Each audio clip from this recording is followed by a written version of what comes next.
Howdy, my name is Jubilee Brown. I'm currently a senior in the Biomedical Sciences department, and I was actually just accepted into vet school for the fall, the A&M vet school for the fall. And so I have been a part of the BIMS program here at A&M for a while now, and I've come to love and hate it. Mainly love. But so when I became interested in the profession of veterinary medicine, I guess I would have to say it was from a very early age. And it just kind of developed over time. And so at an early age, I realized I loved everything that moved. And I thought that anything that was alive was super interesting to me, and I just wanted to know more about it. And so then in order to learn more about things, I had to learn more about science and the science behind them. And so as I kind of developed as a person, I realized that I really love science, especially, biology and medicine-related science, because it answers a lot of the questions that I've always been asking myself my whole life. And so as I kind of, traveled down that path, I realized not only do I really love science, I love the why and the how behind, all of this life that you see around you. But I really love it when it's about animals and about how diverse all of these animals are and how different they are, but also the same they are from me. And so it wasn't really an exact moment that I realized I loved veterinary medicine. It just was kind of this thing that developed as I learned more and more. I realized that this is something that I love. And so my specific interest is veterinary medicine.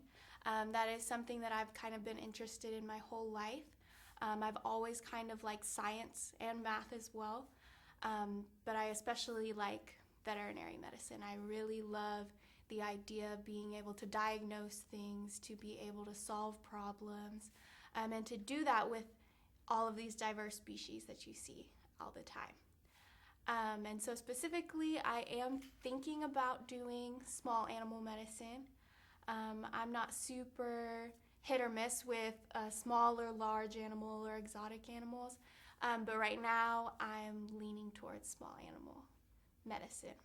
So the way that I prepared for professional school or for veterinary school, I guess, is I tried to learn as much as I can about what I wanted to do. And so I tried to get as much experience doing all of the things that I love to do. And so that also goes into, preparing and acquiring experiences for veterinary school, is I just wanted to go out into the world and see what veterinarians do and experience as much as they would let me experience of what they do every day. And so, that was things like shadowing veterinarians, working as a veterinary technician with veterinarians, as well as just working with animals I'd never worked with before. And so, prior to going into college, I had never worked with horses at all. And so, I took a lot of internships. I had a whole semester where I worked with exclusively horses with veterinarians and without veterinarians. And I really did learn a lot. And the more I learned, the more I realized that this is something that I really love to do and that I wanted to do for the rest of my life. Okay, and then so strategies for studying and for time management. Those are definitely really important. And so what I recommend and what has worked the best for me, honestly, is knowing when things are due, right? And keeping on top of a schedule. And so it is really important to have a place, whether it's on your phone, whether it's on a planner, when things are due, when you need to get things done by, and really keeping on top of that. And so some of the ways that I have broken that down is, on Tuesdays are when I do this class, or on Wednesdays are when I study really hard for a certain other class. And so it's just really, instead of being overwhelmed by all of this stuff that you have to do all at once, what I think is the most successful is really breaking everything down into smaller increments so it's more manageable and so you're not overwhelmed, and just slowly checking little items off of a checklist. I think it makes it a lot more manageable for me, and I get a lot less overwhelmed that way. Okay, and then so balancing extracurricular activities in college, the way that I've decided to do that is you really just have to figure out what your priorities are in college, right? So obviously you want to have a fun time in college, you want to enjoy your life, right? But grades are important too. And so the way that I balance my extracurricular activities is I just decide what is most important to me, and I make time adjusting for that. And so, obviously the most important thing for me is my sanity. And so, I can't, obviously grades are important, but I can't do so much studying to where it's driving me crazy.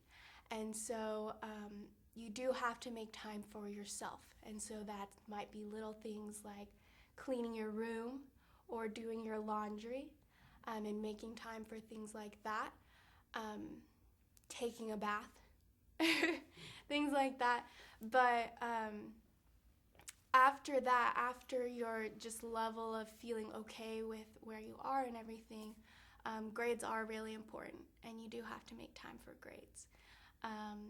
But then, there's also having fun and enjoying your life. And so it's like you only have so much time, and you only have so many things that you need to do and that you want to do. And so you just have to kind of size them for how much time you have and make them all fit into the limited schedule that you have. And so it's just about what's important to you, whether it's social interactions or developmental experiences, stuff like that. It's just making time for what is the most important to you. And so advice that I would give to high school or college students, as far as courses, as far as training programs, skills, experiences to develop, I would really just advise that you kind of go down an avenue of what interests you. And so if you find something that's really cool while you're studying like general biology, if you think the unit about so-and-so was really interesting, then find a way to find more out about that. If you really liked it when your teacher told you about how cats can see better at night than normal people, something like that, and you thought that was really interesting, then find a way to find out more about that. And so you just kind of want to build off of the experiences you already have, and then also enhance some of the weaknesses that you know that you'd like to fix. And so, like I said before, I had no horse experiences before going into college, and yet horses were my favorite animal. And I knew I really liked animals, and I knew I had no horse experience. And so I just put myself out there, and I got an internship working with horses like 8 hours a week, every week. And it was a really awesome experience for me. And that's just because it was specifically tailored to me and to what I wanted to do. And so that's my best advice, is to just find out what you're interested in or what you think you may want to develop more, and to try to find experiences that are going to enhance that and that are going to help you develop that.